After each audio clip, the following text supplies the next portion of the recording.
जय श्री ओम नमः सिद्धेभ्य। ओम नमः सिद्धेभ्य। ओम नमः सिद्धेभ्य।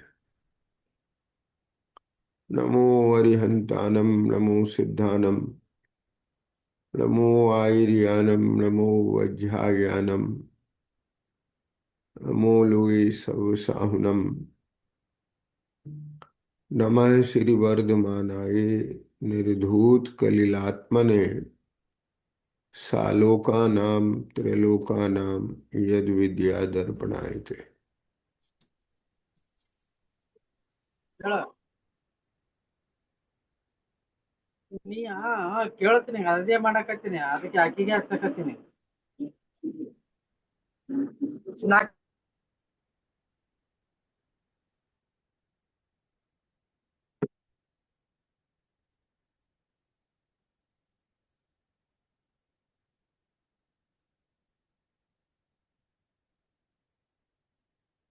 आज 18 जनवरी का दिन है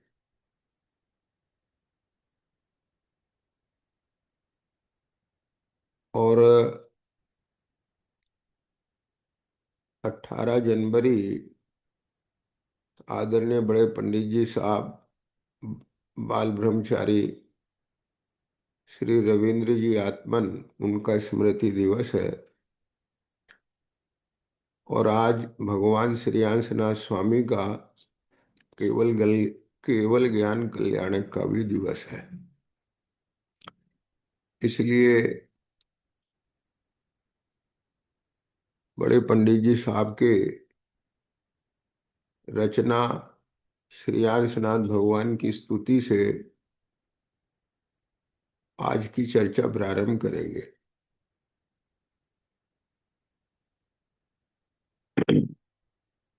आप जितना बने आप मेरे साथ दोहराएंगे। देवादिदेव 1008 श्री श्रीयांशनाथ भगवान की जय।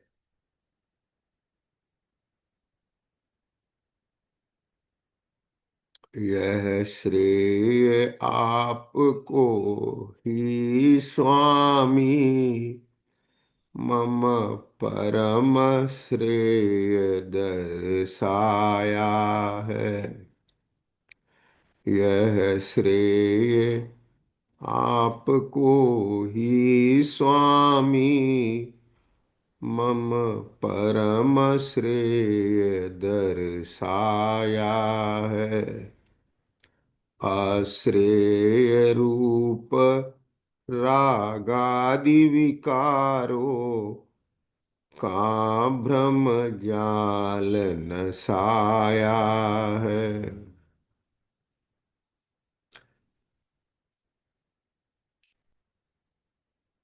इन पंक्ति में पंडित जी साहब ने जो भाव व्यक्त किए हैं कि हे श्रीयांशनाथ भगवान, जो मेरी परिणति में भ्रम का जाल था, मिथ्या भाव का जाल था, वो नष्ट हुआ है। अर्थात जो अनादि काल से अज्ञानता थी, भ्रम था, मैं देह हूं, राग हूं, ये मिटा, भ्रम जाल नसाया है। और मम परम श्रेय दर्शाया है। जो मेरा परम श्रेय, श्रेष्ठ, जिसको श्रेय देना चाहिए, जो सर्वोत्कृष्ट है, ऐसा मेरा ज्ञान स्वभाव मुझे दर्शाया। इसका श्रेय हे श्रीयांशनाथ भगवान आपको ही है। क्यों है? श्रीयांशनाथ भगवान वीतरागी हैं, सर्वज्ञ हैं और हितोपदेशी है। जो चर्चा अपनी चल भी रही है ना। हे श्रेय आपको ही स्वामी मम परम श्रेय दर्शाया है। अश्रेय रूप रागादि विकारो का भ्रम जाल नसाया है। मंगलमय मंगल करण प्रभु, बसवी तिराग विज्ञान कहाँ। जिसका आश्रय रागादि शून्य, चिन्ह मात्र एक शुद्धात्म आहा। जिसका आश्रय रागादि शून्य, चिन्ह मात्र एक शुद्धात्म आहा। जग में वे सभी महान हुए, जग में वे सभी महान हुए, जिन भी तिराग विज्ञान गहा। जिन जिन जीवों ने वीतराग विज्ञानता की प्राप्ति की है, वे सभी महान हो गए। हाँ, लोक में उत्तम, लोकोत्तमा, चत्तारी लघुत्तमा, अरहंता लघुत्तमा, सिद्धा लघुत्तमा, साहु लघुत्तमा, केवली प्रणतो धम्मो लघुत्तमा। ये लोक में उत्तम कौन है, महान कौन है? जिसमें वीतराग विज्ञानता की चर्चा हो, ऐसा धर्म। जो वीतराग विज्ञान में हुए हों, ऐसे अरहंत सिद्ध आचार्य उपाध्याय साधु।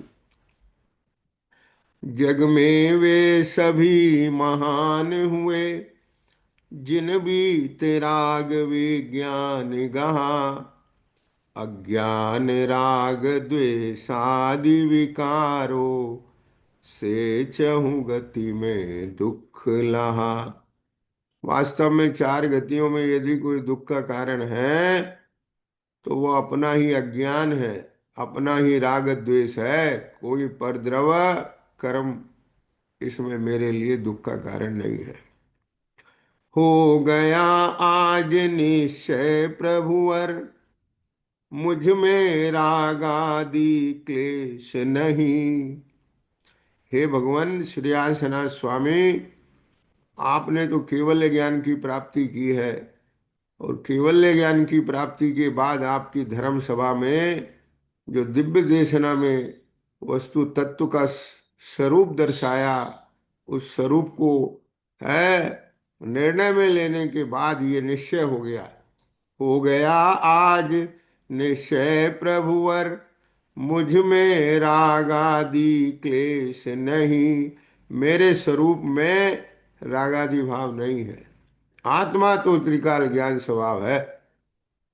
ये जो आत्मा की परिणति में राग द्वेष क्लेश दिखाई देते हैं, यह सब अज्ञानता का फल है। अज्ञान अर्थात कर्मोपाधि हैं। कर्मोपाधि रूप में जान करके हम उसे अपना स्वरूप मान रहे हैं।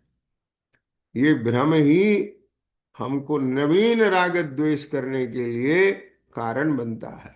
ये अज्ञान ही नवीन राग द्वेष का कारण बनता है। ये जो आसक्ति रूप कर्मोपाधि है, यही नवीन राग आदि रूप करने में कारण बनती है।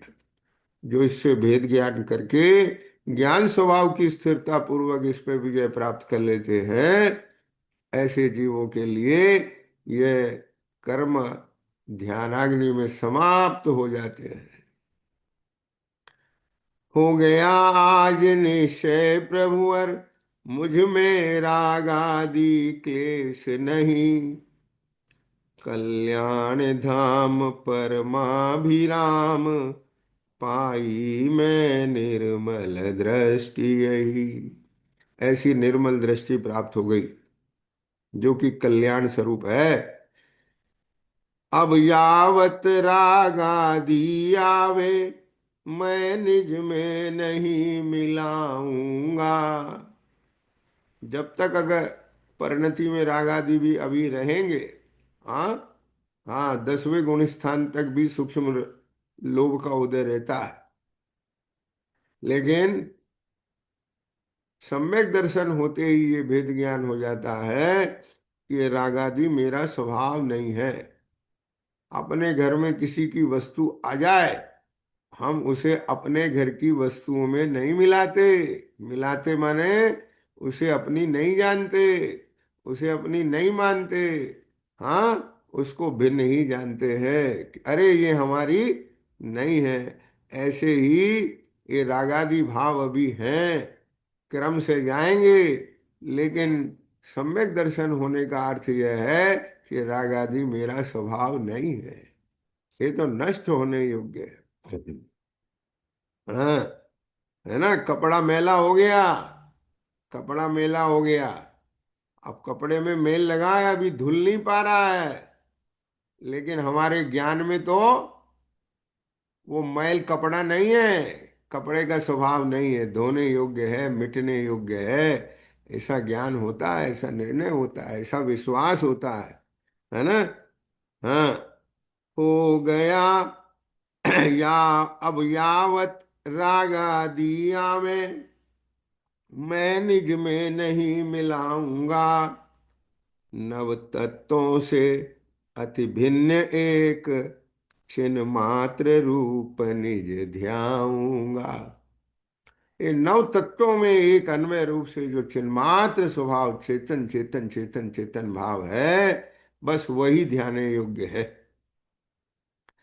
मैं करूं वंदना यही भावना, निज में ही स्थिरता पाऊं, संकल्प विकल्प मिटे झूठे, तुम सम ही प्रभुता प्रगटाऊं।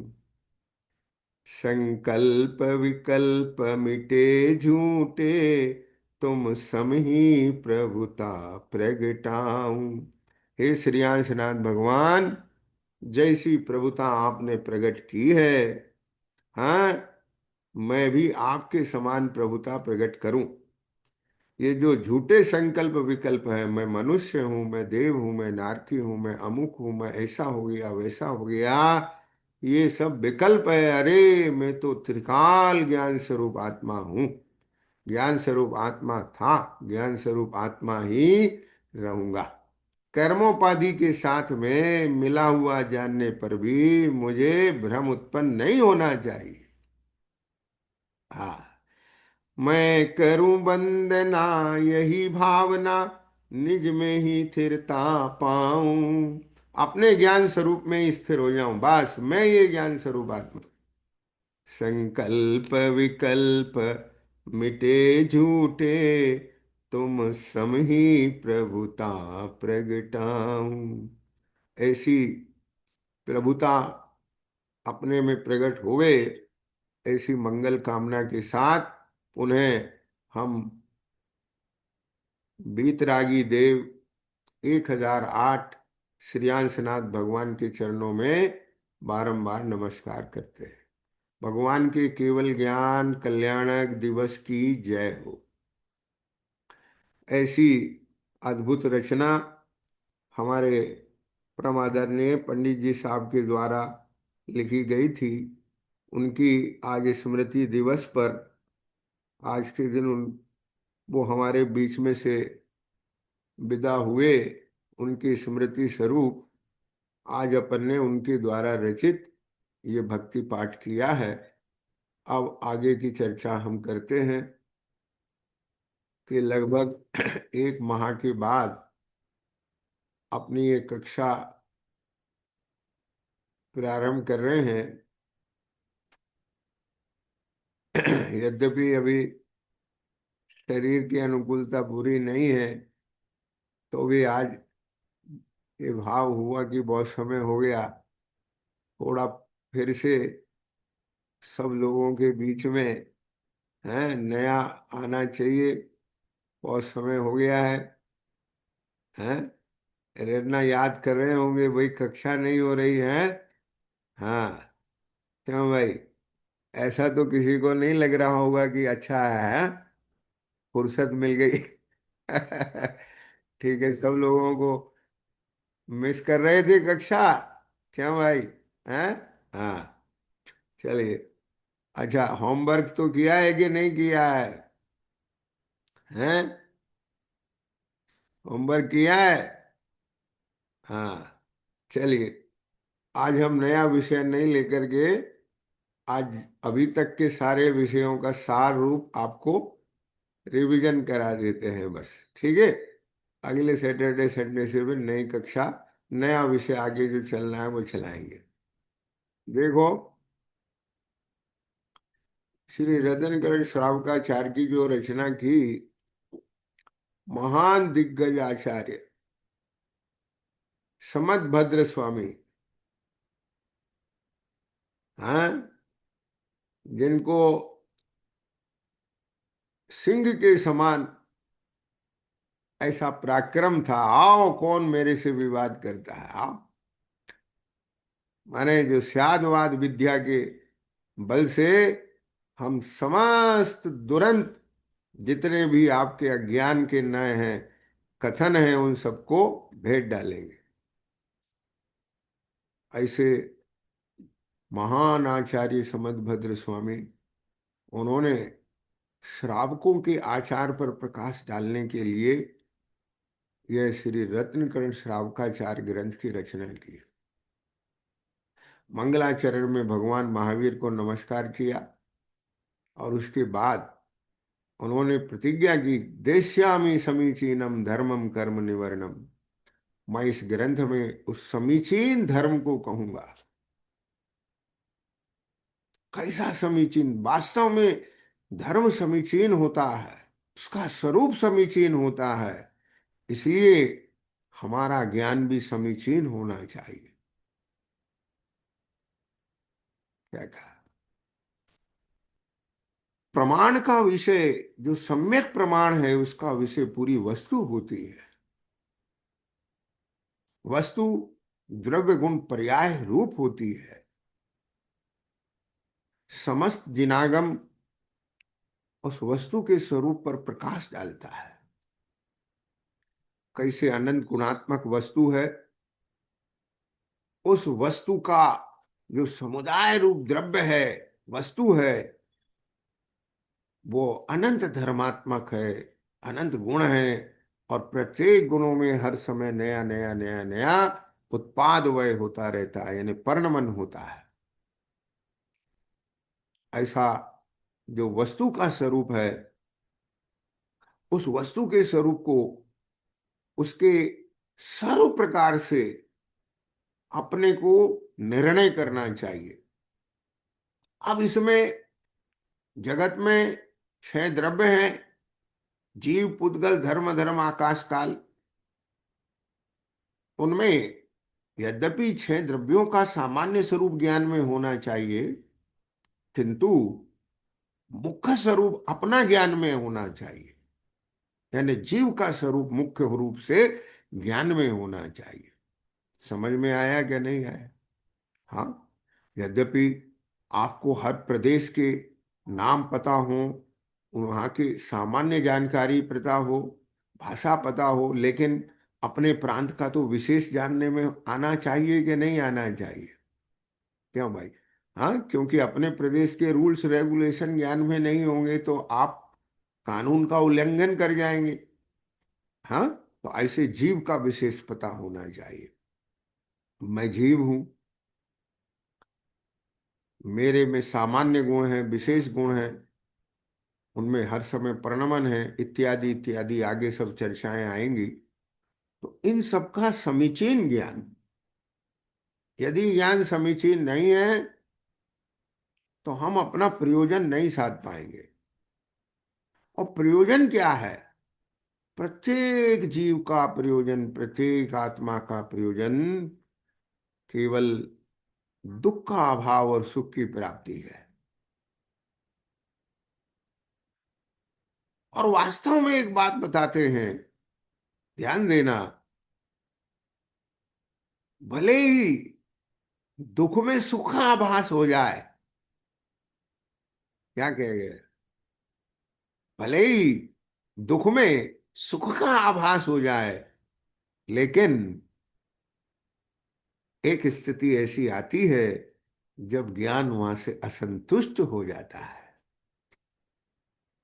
और वह कहता है, नहीं नहीं नहीं, कहीं और देखो, यह सुख नहीं है। ध्यान में आया? जैसे हिरण को भ्रम से, हाँ, बालू की चमक में पानी दिखता है, लेकिन जब वहां पहुंचता है तब उसको पी नहीं लेता है, तब उसका वह, अरे यहां तो नहीं है पानी, तब उसे दूर पानी दिखने लग जाता है, फिर वहां दौड़ता है। ठीक इसी तरह से व्यक्ति को लगता है मेरे पास लाख रुपए हो जाए तो सुखी हो जाऊंगा। अब लाखों रुपए हो गए, अब करोड़ है, इसमें तो कहीं सुख नहीं है। अब वो करोड़ों में सुख दिखने लगता है। अब करोड़ों हो गए, अब कुछ समय के बाद लगता है अरे यहां भी सुख नहीं। अब तो अरबों रुपए हो जाए, अरबपति सुखी होंगे। यानी कि आज विश्व में, क्यों भाई, हैं, अब वो कौन व्यक्ति है जिसका पास सबसे ज्यादा संपदा है? हैं? एलन मस्क, यही है ना ईशान?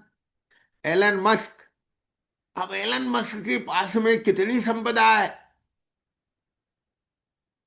हाँ, कि विश्व का सबसे ज्यादा धनाढ्य व्यक्ति है एलन मस्क। लेकिन संपदा होना अलग चीज है और संतुष्टि होना अलग चीज है। क्या बोला है? उसको भी, उसको भी ये दिखता है, अरे परिवार के साथ आराम से बैठो, यहां संतुष्टि है। अच्छे खाओ, इसमें संतुष्टि है। मन चाहे जगह जाओ, उसमें संतुष्टि है। और वो इतने धन में, जब धन में संतुष्टि है तो इनमें क्यों दिखती है? हाँ, अगर उसे इनमें दिखती है तो अपने को इनमें क्यों नहीं दिखती? क्या मिथुन, समझ में आ रही बात? क्यों भाई? हाँ, समझ रहे हो क्या नहीं? विचार करें अपन। उसको, उसको परिवार में बैठने में संतुष्टि दिखती है, तो अपने को क्यों नहीं संतुष्टि दिखती? अपन धन के पीछे क्यों भाई? हाँ, समझ में बैठा कि नहीं बैठी? अरे मन चाहिए जगह जाओ, आराम से बैठो पेड़ के नीचे शांति से। हाँ, अपने को क्यों नहीं दिखती? यानी उसको भी मोह और राग जहां जहां दिखाता है संतुष्टि का आधार, वह व्यक्ति भी, वह आत्मा भी अपने में वहां वहां जाकर के, वहां वहां रुक करके, वहां वहां भोग करके संतुष्ट होने की इच्छा रखता है। किंतु हाँ, मेरी संतुष्टि का आधार तो मेरा एक गायक भाव है। मेरी परम संतुष्टि का आधार तो मेरा एक ज्ञान स्वभाव है, जिसमें आने के बाद कोई कामना नहीं रह जाती। अब नहीं कामना कुछ भी है, जब निज में संतुष्टित होवे। हाँ, और जब कोई कामना नहीं रहती है तभी संतुष्टि होती है।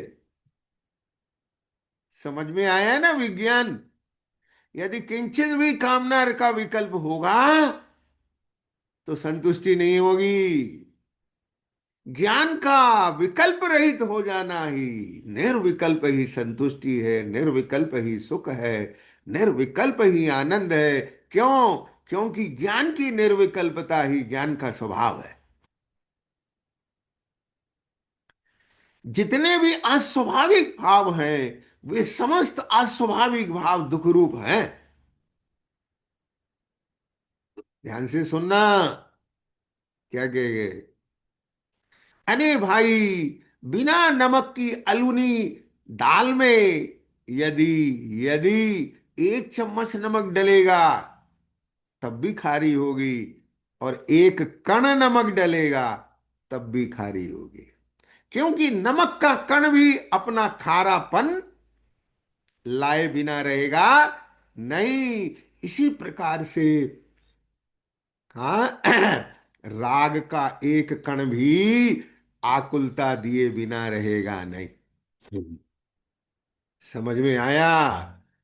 इसलिए ये मोह और ये राग द्वेष भाव, ये अस्वाभाविक भाव है। यदि ज्ञान इनका संग करता है तो आकुलता का अनुभव होता है। यदि इनसे भेद ज्ञान करके अपने स्वभाव का आश्रय करके स्वभाव रूप परिणमन होता है तो निराकुलता का अनुभव होता है। उपयोग शुद्धोपयोग होता है, परम शांत। समझ में आया? हाँ। भव या ताप मिटावन की, निज में ही क्षमता समता है। ये भव आताप क्या है? आताप, आताप समझते हो? आकुलता, जलन, तपन, असंतुष्टि, विकारी भाव। चाहे वह क्रोध की आताप हो, चाहे वह मानजन्य आताप हो, चाहे मायाजन्य आताप हो, चाहे लोभजन्य आताप हो। क्रोध मान माया लोभ, हास्य रति अरति शोक भय जुगुप्सा, चाहे वे जन्य आताप हो। समझ रहे हो? हिंसा के परिणाम हो, झूठ के परिणाम हो, चोरी के परिणाम हो, कुशील सेवन के परिणाम हो, परिग्रह जन्य परिणाम हो, कैसे भी भाव हो। हाँ।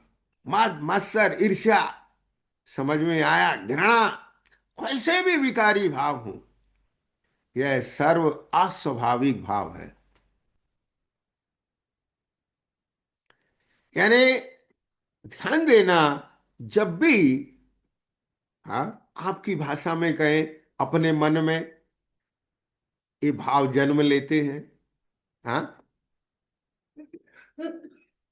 शास्त्र की भाषा में कहें, आत्मा की परिणति में ये भाव जन्म लेते हैं। ख्याल में आ गया?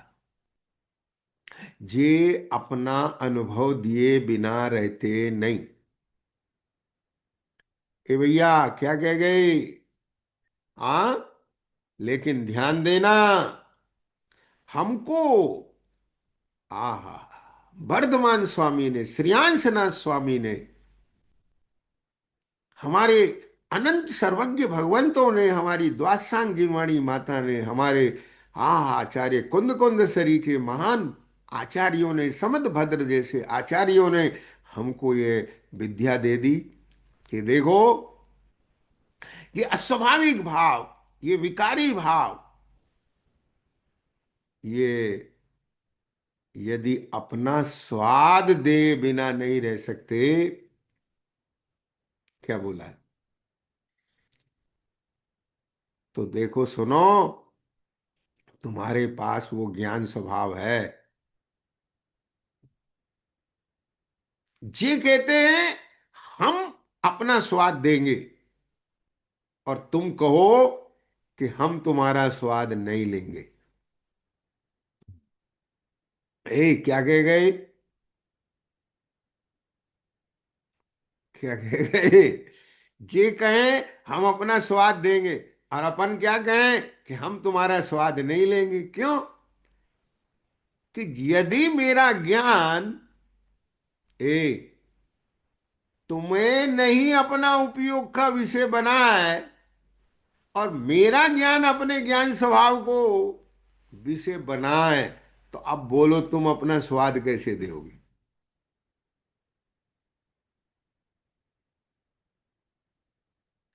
मिथुन, समझ में आया भाई क्या कह गए? ए, हाँ, नहीं समझ में आया? क्यों भाई? बोलो। हाँ। ये वस्तु है, ये वस्तु है, और ये वस्तु मान लीजिए, ये वस्तु, ये देखो, ये एक पेपर है, पेपर में तो समझ गए। हाँ।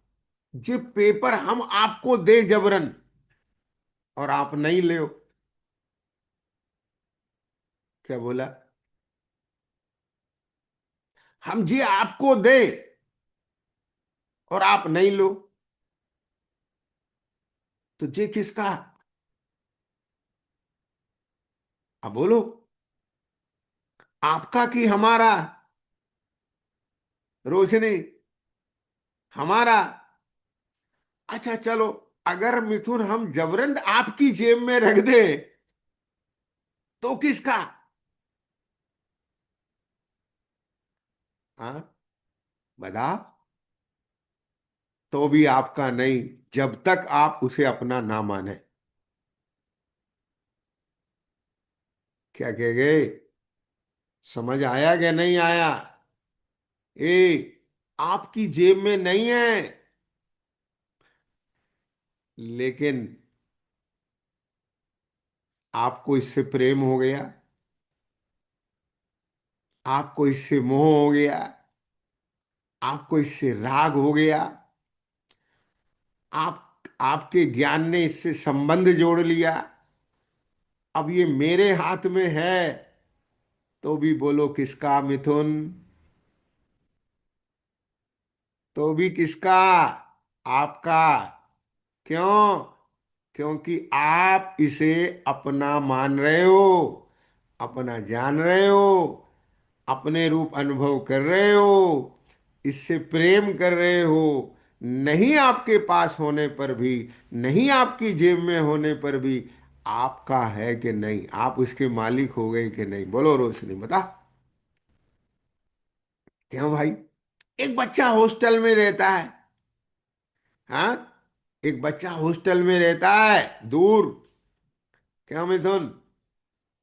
आपका बच्चा हिरन्ना हॉस्टल में रहता है, दूर पड़ता है बाहर, आपके पास है, अभी आपके घर में है, लेकिन मेरा बच्चा। हाँ, बोलो। समझ में आ गया? बताओ। और एक दूसरे का बच्चा, एक दूसरे का बच्चा आपके घर में है। हाँ, आजकल रामू श्यामू घर में रख लेते हैं ना काम के लिए। बोलो। हाँ, आपके पास है, आपका काम कर रहा है, तो भी किसका? बता। अब इससे ये बात सिद्ध हो गई कि ज्ञान जिसे अपना जानेगा, जिसे अपना मानेगा। समझ में आया कि नहीं आया? हाँ, जिसका मालिक बन करके व्यवहार करेगा, जिसका कर्ता बन करके व्यवहार करेगा, जिसका स्वामी बन करके व्यवहार करेगा, वह उसका स्वामी हो जाता है। समझ में आया? हाँ, और जिसे ज्ञान अपना नहीं मानता, ज्ञान अपना नहीं जानता, ज्ञान जिसका मालिक नहीं बनता, वह ए- एक में एक हो, एक में एक हो, तो भी वह अपना नहीं लगता। समझ में आया कि नहीं आया? ये कपड़े में मैल लगा है, मैल लगा है, कपड़े में मैल लगा है, लेकिन ये मैल कपड़ा लगता है क्या?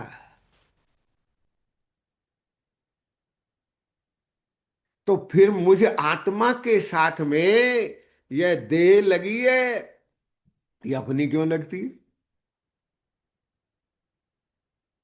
बोलो। ये राग द्वेष के भाव होते हैं, अस्वाभाविक भाव होते हैं, ये अपने क्यों लगते हैं? तो कहीं ना कहीं ज्ञान में असमीचीनता है। समझ में बैठ गया कि नहीं? ओ हो प्रभु। जब तक इस जीव के ज्ञान की समीचीनता नहीं होगी, वस्तु के स्वरूप में, धर्म में समीचीनता है। कि कपड़े में मैल लगा हो, तो भी मैल कभी कपड़ा नहीं हो सकता। समझ आया? सोना चांदी गल के एक पिंड बन जाए, तो भी कभी चांदी सोना नहीं होती, सोना चांदी नहीं होता। समझ आया? दूध के साथ घी आया थन में से, पानी भी है वहां और घी भी है, लेकिन घी कभी पानी नहीं होता और पानी कभी घी नहीं होता। ऐसे अनादिकाल से इस आत्मा के साथ कर्म मिले हुए हैं, तो भी कर्म आत्मा नहीं होता और आत्मा कर्म नहीं होता। ये वस्तु स्वरूप की समीचीनता तो अनादि अनंत है, लेकिन यदि ज्ञान समीचीन नहीं है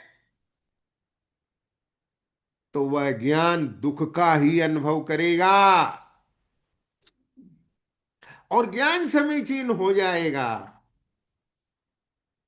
और फिर उसके बाद तद्रूप आचरण होता है। तो आचरण से जितनी जितनी अशुद्धि अंश जाती है, शुद्धि अंश आती है, वस्तु अपने समीचीन स्वरूप को प्राप्त करती हुई, प्रकट करती हुई एक दिन केवल ज्ञान को प्राप्त करती है, श्रेयांसनाथ प्रभु की तरह से, जिनका आज केवल ज्ञान दिवस है। समझ में आई बात? हाँ। तो आचार्य समदभद्र स्वामी कहते हैं कि भैया मैं तो समीचीन धर्म को कहूंगा, आप भी उस धर्म की समीचीनता को अंगीकार करके अपने ज्ञान को समीचीन करना, अपनी श्रद्धा को समीचीन करना, और फिर ज्ञान और श्रद्धा के बल से अपनी परिणति को समीचीन करना। समझ में आया? आगे आया था ना कि जिस काल यह आत्मा वीतराग ज्ञाता दृष्टा हुए है, उसी समय मंदिर ब्रज जप तप सब धर्म नाम पाइयो है।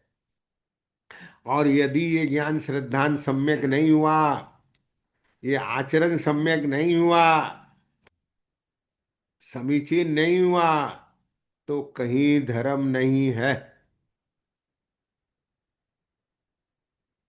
ये दूसरे श्लोक में चर्चा आई। फिर तीसरे श्लोक में क्या चर्चा आई थी? अयथार्थ और यथार्थ की। समझ में आया क्या नहीं आया?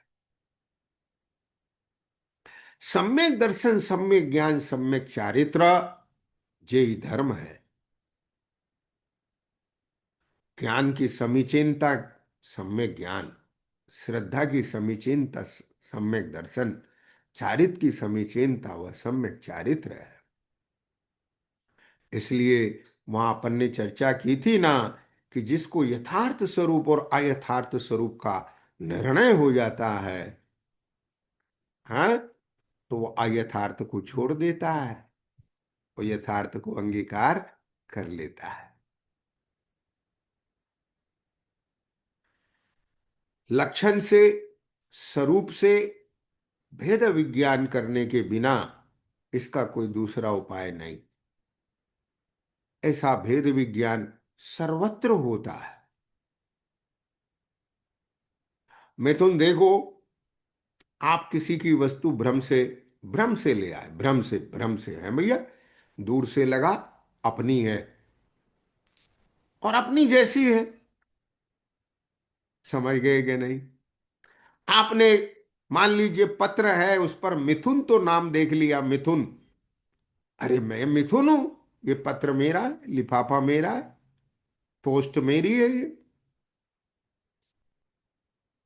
लेकिन बाद में उसका मालिक आया, भैया आप वहां टेबल पर से मेरा लेटर उठा लाए। बोले नहीं, मैं तो मेरा लाया हूं, देखो इस पर मिथुन लिखा है। तब उसने नीचे की लाइन पढ़ाई, बोले मकान का एड्रेस तुम्हारा है क्या? अरे ये कॉलोनी तो दूसरी है, हमारी तो नहीं है। अच्छा अच्छा अच्छा अच्छा, मैंने ध्यान नहीं दिया, मैंने केवल अपना नाम देख करके उठा लिया। भैया गलती हो गई, सॉरी, क्षमा चाहते हैं। आप तुरंत उसमें से अपनापन छोड़ देते। समझ आया क्या नहीं आया? बस यहां भी अनादिकाल से भ्रमित है। ध्यान देना, जैसे उसने आपको वे लक्षण बताए, जैसे उसने आपको लक्षण बताए ना, कॉलोनी का नाम दिखाया ना, तो आपने तुरंत उसे अपना मानने से अस्वीकार कर दिया। ऐसे ही आचार्य भगवान हमको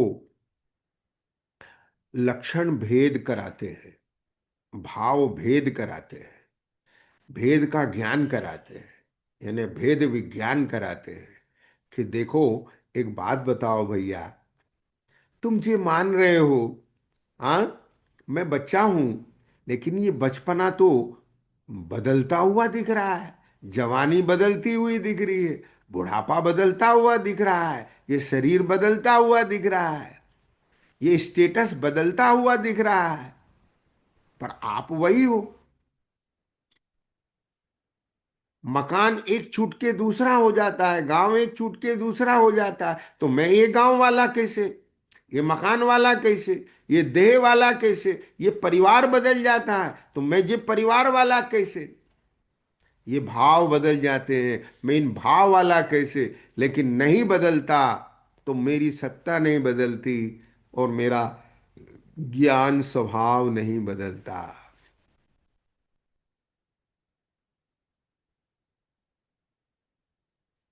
इन सर्व भावों के साथ यदि कोई अन्वयी है, सदा रहने वाला है, तो वो मैं हूं।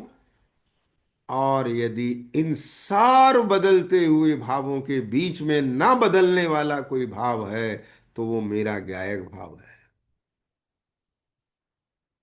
ऐसे बारीकी से अवलोकन कर, देख, बिना देखे केवल रटंत बुद्धि से मान मत।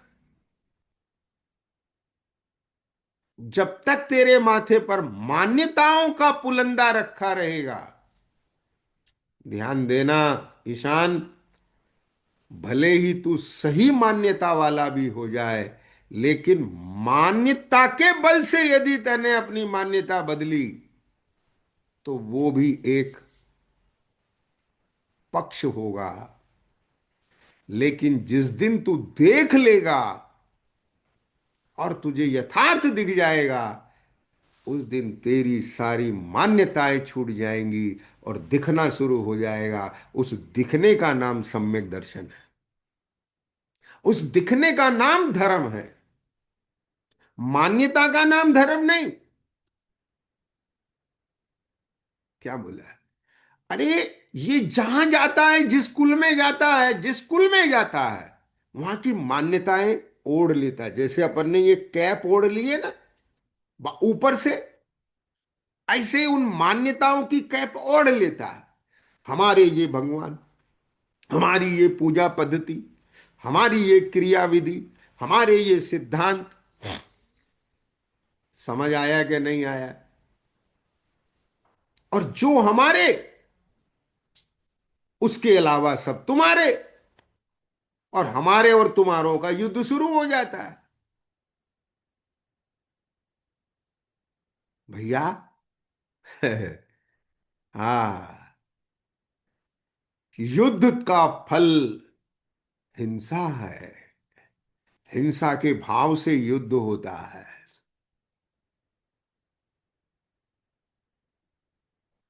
लेकिन इधर का जो युद्ध है वो अहिंसक होता है। यद्यपि युद्ध नहीं कियो ना ही रखे असी तीर, परम अहिंसक आचरण तदपि बने महावीर। क्यों? उन्होंने युद्ध नहीं किया, वो वाला युद्ध नहीं किया, उन्होंने युद्ध किया तो उन मान्यताओं के साथ युद्ध किया, जिन मान्यताओं की जंजीरों से ये आत्मा अनादि काल से जकड़ा हुआ था, बंधा हुआ था, उसे युद्ध किया। नहीं, मैं मान्यताओं के आधार पर किसी बात को नहीं मानूंगा, मैं मान्यताओं के आधार पर किसी वस्तु को नहीं देखूंगा, मैं देखूंगा, मैं जानूंगा। समझ आया? उन्होंने स्वरूप को देखा, उन्होंने स्वरूप को जाना, वहां यथार्थ है।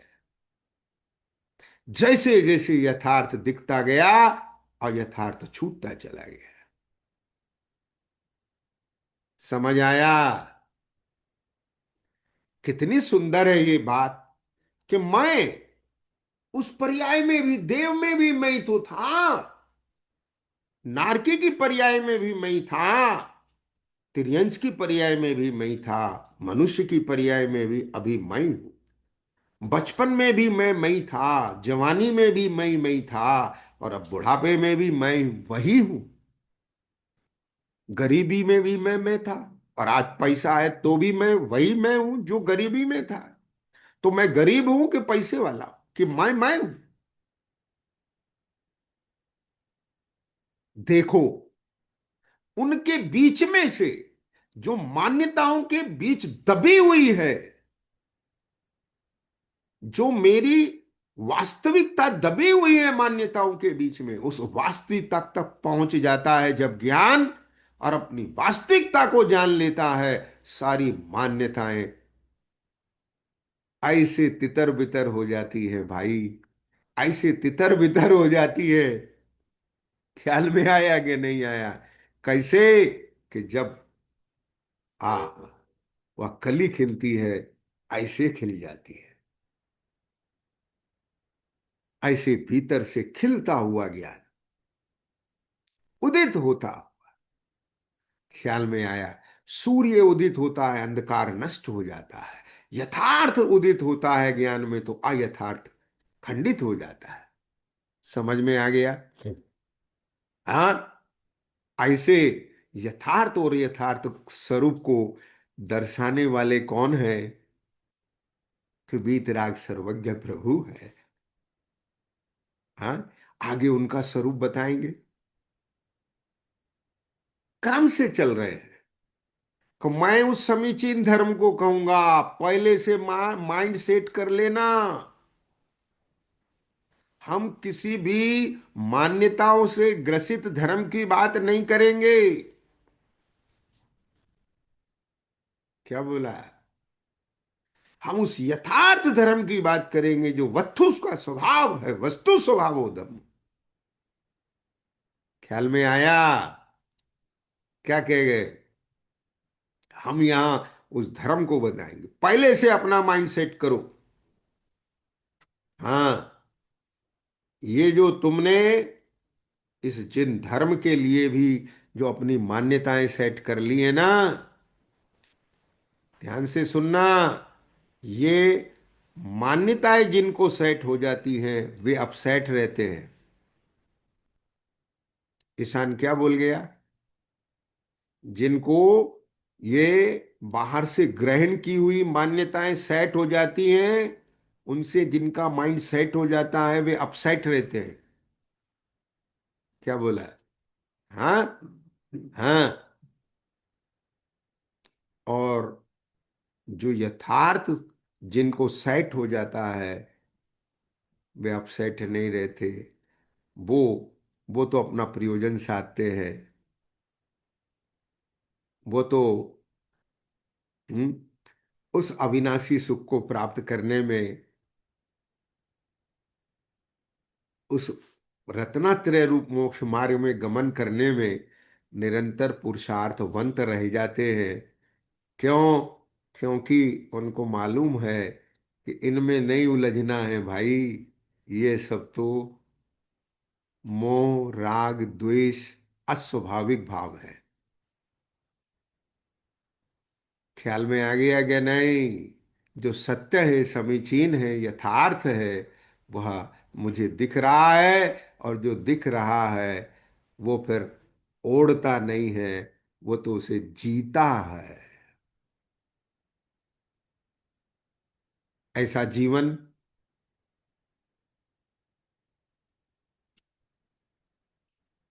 अरहंत और सिद्ध जी रहे हैं।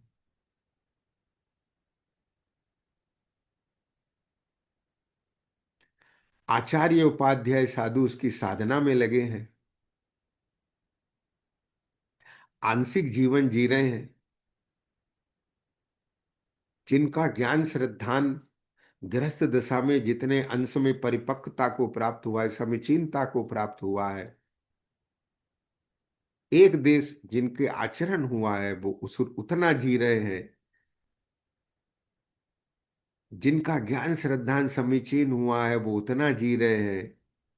लेकिन जितना समीचीन है वही जीवन है, और जो असमीचीनता है वही अस्वाभाविक विकार है। जहाँ विकार है वहाँ आकुलता है, और जो निर्विकार है वही निराकुलता रूप सुख है, वही शांति है, वही संतुष्टि है, वही अमृत है। बाकी सब विष है।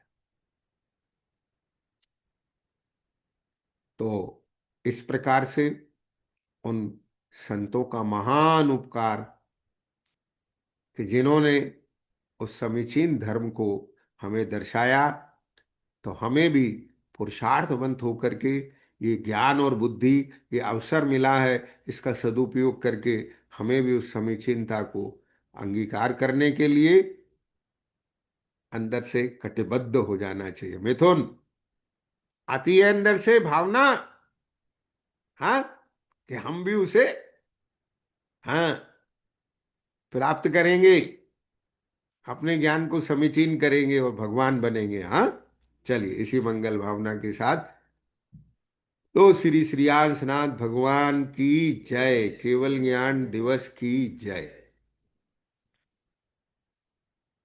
ओम नमः सिद्धेभ्य।